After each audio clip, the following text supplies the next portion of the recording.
some of these critics, these pundits. Generally speaking, I'd be a fan of off the ball. Exactly, and like Tommy knows football, obviously I listen to football pod the odd time. And when I was looking at the power rankings, and I thought that Jesus Owen must still be feeling the effects of these mushrooms. But they just dismiss you like you know you have nothing to do with the bloody occasion. The new Sting. I hadn't heard that. Very good. Tommy, how are you? Morning, lads. What's going on? It's getting serious when the Sting's in place. There you go. You have some. You've got a rider here. You know, no blue M&Ms or only blue M&Ms. Yours is don't ask me any questions until we get to the end because they're so contentious. There are so many rips in the space-time continuum that if we were to get into every single one of them, we'd be here until Tuesday fortnight. By which stage they'll be updated again. That's the thing. I took on the feedback last week that the people wanted the power rankings, and I sat down last night to do them. And you know what? I think it's better when we have that little bit more evidence. So will we just get into it because you'll see. Okay. Before we do that, I'm desperately trying to Owen hadn't established these are just correct, right? And it was his giant brain / ego that allowed him to get away with that. But you're taking a far more scientific approach to this. Can I ask you? So for me, I am and I amn't though, Ger. For me, the power rankings are if there was an All-Ireland final and every other game was played between these two teams this week on the basis of what we know, as opposed to because otherwise, for the last number of years, Dublin would always have been because until they get toppled, you have to respect everything they've done in Croke Park in every final where they've always managed to come back and win, right up until the bit where eventually they got beaten. But for me, that's what these power rankings are today. If we were to play a game, so then the rankings wouldn't change at all. No, they would change because they would change on the basis of the information at the weekend. Like players are injured, players not in form, players not fully fit. So like Kerry aren't fully fit at the moment, and they don't have everybody available to them, and so therefore I wouldn't have them number one in the power rankings this week. But that's just me. I think your take is who's going to win the All-Ireland this season. Is it? Yeah, like there's nothing else matters. Nothing else matters in the power rankings unless you win Sam. So I know, but I want reactionary. I want a massive overreaction conversation. Have you seen them? Have you seen what's happened to some of the counties? Well, let's go. Okay. So yours is who is the best team in the country and most likely to win the All-Ireland is what you have, and then it's ranked from 32 to 1. Is that what I put? Yes. I put value on form, on the league. I think the league is one of our best competitions. I actually think this season it's actually been devalued because of how tight the season is. So I watched Tyrone on Saturday night. By God, I hope they have their eye on Monaghan in Ulster because I just couldn't get my head around how far off it they were. And then again, it is February. But when I say it is February, it is so tight until Championship starts. It's 5 weeks. Championship starts in 5 weeks' time. So it's I just think that the power rankings, it needs to represent how tight this calendar is because we're getting into the business end of the season really, really quickly this year. Okay. 32 to 1. Okay. 32, Waterford haven't moved. Give a little bit of context in the football pod this week, so I won't move any further than that. Carlow, 31st.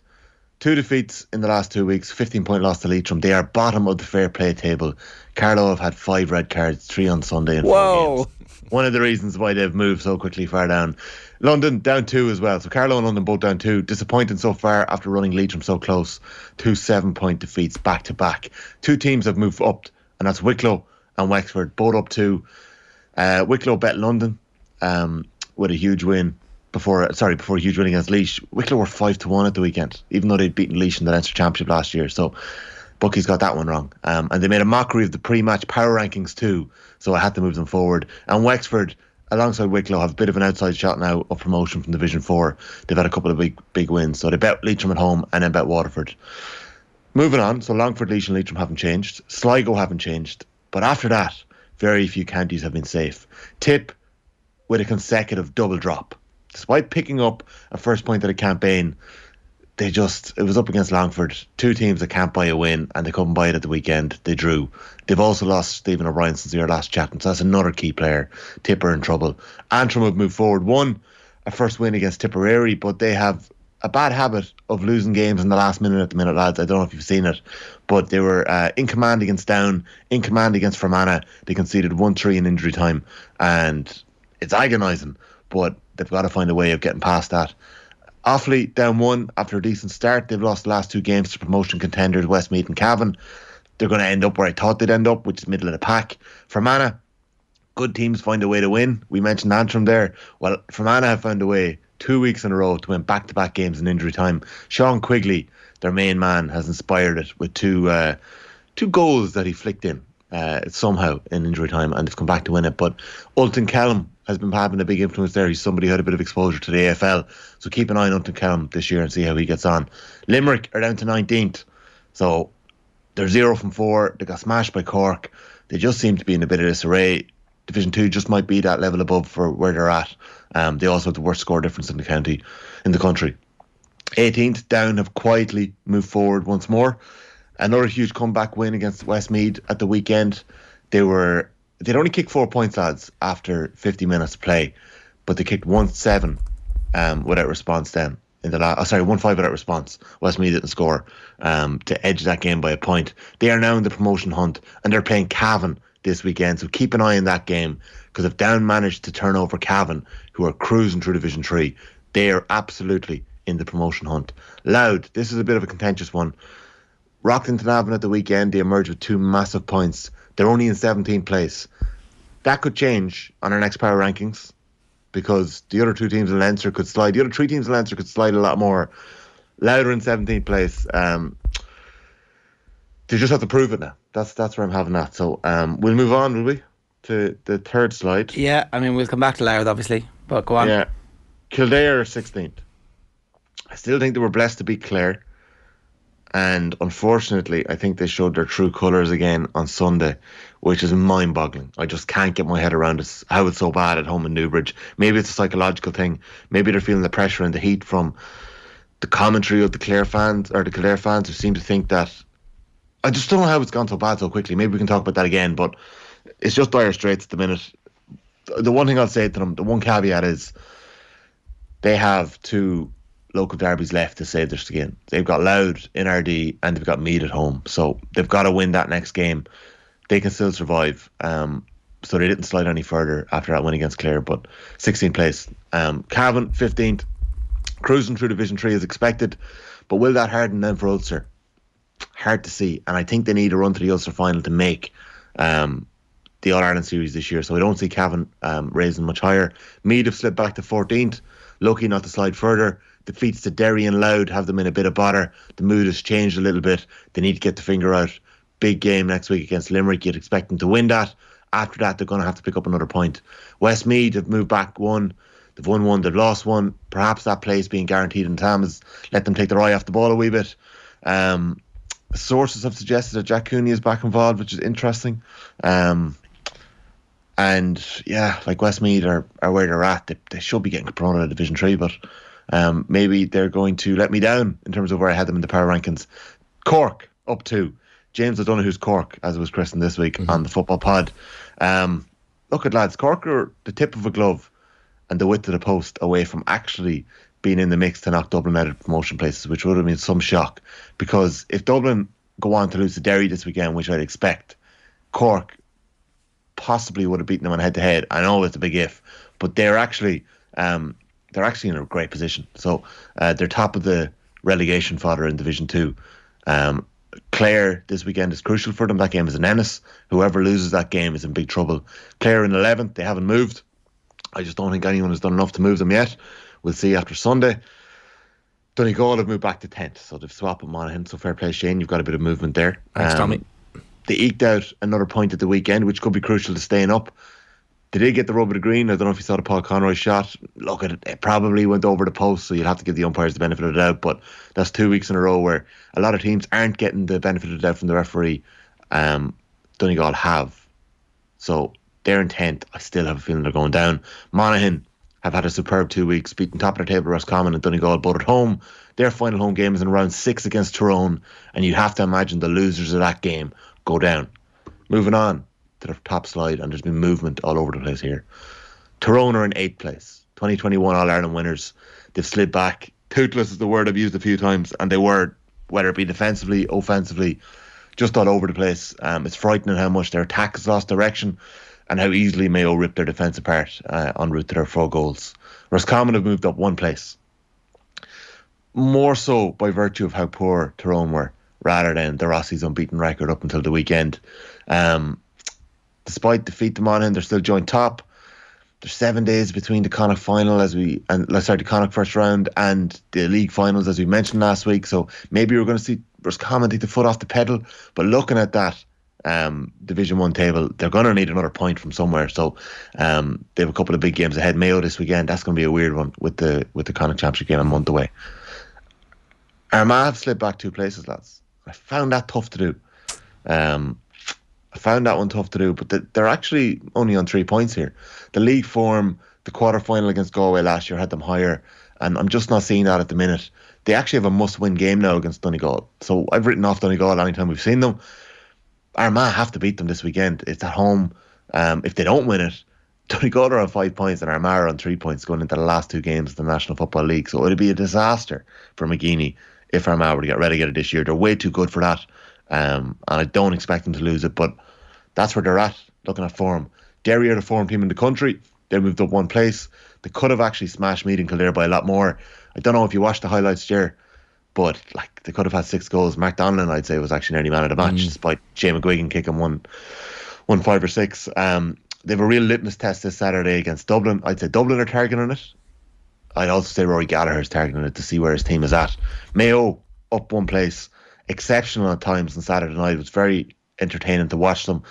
Really, really enjoying how varied their attack is. Like, they're running it when it's on, they're kicking it from distance when it's on, they're hitting it to Aidan O'Shea when it's on, and they're going for goals as much as possible. They've thrown off the inhibitions, and there are good vibes about them.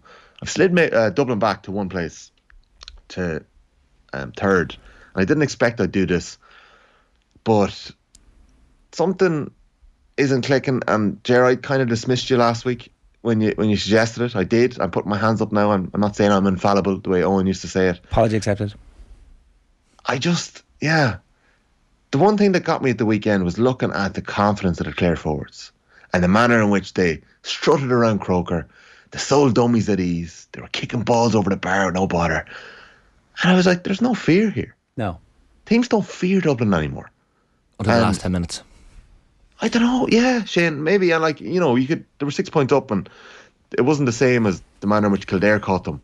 Like, Dublin really turned it on, and even Dublin's final score was so impressive, even though a lot of people will say, and the Sunday game unfortunately didn't show the highlights, or the moment where the free went against Clare, but Clare FM commentators lost the head that it should have been a free in. And Dublin break at lightning speed, and they just know what they're doing in that moment. Oh, the Dubs getting big refereeing decisions in Croke Park. Jesus, that never happens. Hey, did you hear that the stats were 10-1 in the last 10 minutes? The free count, 10-1 in favour of Dublin. In favour of Dublin. Wow, that's what I heard from the Clare FM commentary team, because I was watching the Mayo game. But anyways, yeah, the Dubs, we'll see it now on Saturday night. Now in Beg, you'd expect that the likes of Costello, McCaffrey, Scully will start, but there's just that element of fear has gone, and once that goes, that invincibility goes, and cracks. I'm not they've won 4 games from 4. This whole Dublin are gone shite. Let's get to the end. Go on. Galway are first place, and I think Pork Joyce will be really, really, really, really, really, really happy. And sorry, I actually think our podcast listeners, Galway are second. Carry yourself second. first. Sorry. Apologies. Thank you. And Shane, I actually think it's you can say that when it's in Division 1. When it's in Division 2, you can't say that Dublin, if they're in second place, are happy enough with winning those games. Maybe they are. Maybe they're training, like as I suggested 2 weeks ago. Maybe their training regime is that savage. I just think that there's too much not right there to be able to justify them in second place. But for Joyce, leaders are stepping up. Matty Tierney 2 weeks in a row has put in exceptional performances, and Peter Cook and Ian Burke have slid in seamlessly. So they're doing that without the Star Boys being back. I haven't said this on air. Sean Kelly, Player of the Year, 66-1 if you want. You've called it, Ger. And this is on the basis of listening to the football pod. So it's credit where you guys. But it was like, that's how this works. If they're going to win, obviously, Shane Walsh, congratulations, getting engaged, and so he will obviously be their star man in those finals if they are to get over the line. But Footballer of the Year, they're going to remember this. that in the league he was grinding it out and driving forward and is transforming the role of the fullback. You know, he's not a stopper, he's a starter, and so on and so forth. And so my campaign starts here. I've got a good track record of getting you in the top 3. Yeah, you absolutely do. You've been very, very close a couple of times. But I think that Sean Kelly role is a really interesting one. Andy Moran is someone who would have tipped me off to it initially on season 1 of the Football Pod, because obviously the Mayo and Galway boys, they know each other so well, and I didn't get it. I was like, how could their most important player be a cornerback in 2020? I just didn't get it. And this is when we hadn't really seen teams for a long time. It was that summer when we got 3 league games after COVID, and he was raving about Sean Kelly, and I didn't know Andy that well at the time, so part of me was going, he's this is like the Kerry boys in Cork. He's just kind of talking up Galway here. But he was speaking about the fulcrum of Galway's attacking game plan being based on Sean Kelly. And now they've developed beyond that. But if they can release Kelly a little bit, and we've seen snippets of in the league, but if they can release him in the summer to go forward without having to tie up the best player of the other team, it's similar to what Mayo are getting from like Enda Hessian or other players. He like needs that. a rest, doesn't he? Like, is it Sean Kelly that's played every final he could have possibly played in the last 12 months? He hasn't got a rest either. He's straight into the league. Like, you'd be concerned about his, unless he's or like the training to games ratio that we always hear about, which is, you know, if you play more soccer matches like at a local level than you do training sessions, and inter-county you never get games, and he's like, I got games, hooray, I don't have to do all this ridiculous training. This has Gary Neville saying teams don't fear Messi anymore after the Saudi Arabia game. Vibes off it, says one of our colleagues who knows a thing or two about inter-county football there, Tommy. That's about the Dubs specifically. Well, maybe that is a bit of PTSD, and I'm not going to say who it was, but PTSD in Leinster. And Leinster counties have gone soft, they've gone soft, and they are absolutely browbeaten by the Dubs. I agree. So, one of the things we were saying last night in the pod were the Dubs have Derry this weekend, and that is going to be their only test until the All-Ireland semi-final. And I know we say that every year, but they're actually going to have to play 8 games to get there, the way the calendar works. Well, hang on. Is there not a possibility that there'll be an important match at some point away from Croke Park in the round robin? I haven't. Is the draw the way it falls, right? So Dublin are going to be first seeds. They're going to win Leinster, more than likely. They're going to be first seeds. They're going to get a provincial runner-up. So, take your pick who you're going to get there. Cork, Sligo. Cork are probably the Ulster team, I think, at the way it's fallen this year. I'm not sure exactly how it's fallen. Then you're going to get a decent Division 1 team, and then you're going to get probably a Division 2 or a Westmeath. So the Dubs aren't going to get challenged again. They're going to have a Division 4 team in the quarterfinal in Leinster, Division 2 or 3 team in Leinster after that. And then in the round robin series, 3 games. One of them, you'd imagine they're going to walk. Another one, they'll get by. And then they might have a game that they have to pick a team for. So, look, I just think that the challenges are going to be there for them over the next couple of weeks. So the training argument still holds water. I do think though that look, you know, if they're training really hard, then that's why there was a great line that Babs Keaton had about Tipperary after a championship match. They were dead only to wash them. And that's what the Dubs look like a little bit at the moment. But if they are doing a block of training that allows them to be explosive in 8 weeks time or 10 weeks time, and then Con looks like Con again, because what's happening at the moment is he's just doing hard yards, making sure the hamstrings are ready to go whenever they actually extend them. And it's the same with a load of those players. They just aren't in form at the moment, and there's no new players coming through to supplant them. Michael Darragh-Cawley's in the papers today saying he wants kids to come in and rip the jersey off. He was talking specifically about himself at Ballyboden. He wants the 18-year-olds to do that, but he wants them to do that at Dublin training as well. There's no, where's the next Con? Where's the next Scully? Where's the next Bugler? Do you know, there's just nothing at the moment. That's because even John Kiley was saying after the Limerick one of the weekend, he was like, you need to have most of your work done by this stage in terms of training and prep. Most of the work is behind you. But so if that's the case with Dublin, then you'd be worried. Well, that wasn't the case with Limerick last year, though, was it? No. Do you know what I mean? Teams change year on year. They're like, well, that didn't work. Well, clearly it worked for Limerick last year. So I think Tommy's point about the concertinaed season means that we don't actually know what everybody's doing at this point and just how far along they are. But I think that's fair, yeah. But you would definitely, if you're Mayo, you're feeling good about the vibes is actually as important. The smiley faces, the emojis, as we were talking about. The mood music, lads. We were in Castlebar for our roadshow last summer, and it was awkward. It was oh God, this is like, how has this gotten so? Do you know what, Tommy? We need And to last Saturday night, we it need to was- announce the tickets today that we're Yeah, going we back do. to Castlebar, and they will sell out. We'll sell out the biggest arena they have. No, Paddy's made it clear he's not going anywhere but Killarney this year, so that's the way he's Vibes going. are a little bit off there as well. Do you know what I mean? But maybe that's what they need. Maybe that's what the All Ireland needs. The football pod to go in and shake up Killarney. I do also need to officially apologise on air to the glorious skyline of Tralee. It's funny how my initial tweet got I missed this. 250,000 likes or 250,000 reach, and then the next one where I apologised for my stupidity. What did you say? I was like, the skyline from the stand in Killarney is world class, and everybody's like, duh, it's Tralee. I'm like, oh my god. Oh, that's unfortunate. Like it is tough to call. Luckily, it, Twitter's fucked and no one can see it anymore. Apologies for the language. Well, I just liked it. Any other big issues? I'm sorry. No, we don't have time. We don't have time. I was getting angry You texts stretched there. it out. You stretched it out so long. We don't have time to get into Okay, it. well next time I won't make that many changes, and you can just argue with me. I all mean, right? this is a week. I think it's. Let the public decide. Should we do this every week? 100%. I think so. I'm getting texted, man, and You don't have to angry do that texts much work that on were it on anymore, page 2, Tommy. The work is done. You're just defending your bad takes now. Anyway. Okay, all right, okay. Hey, there you go. He twisted his arm. That's brilliant. Tommy, excellent. A natural care, lads. successor. Thank you very much. Good luck. Bye. And that was the latest football power rankings from Tommy Rooney. Tommy knows his football, obviously. Listen to football pod the odd time. And I was looking at the power rankings and I thought that Jesus Owen must still be feeling the effects of these mushrooms.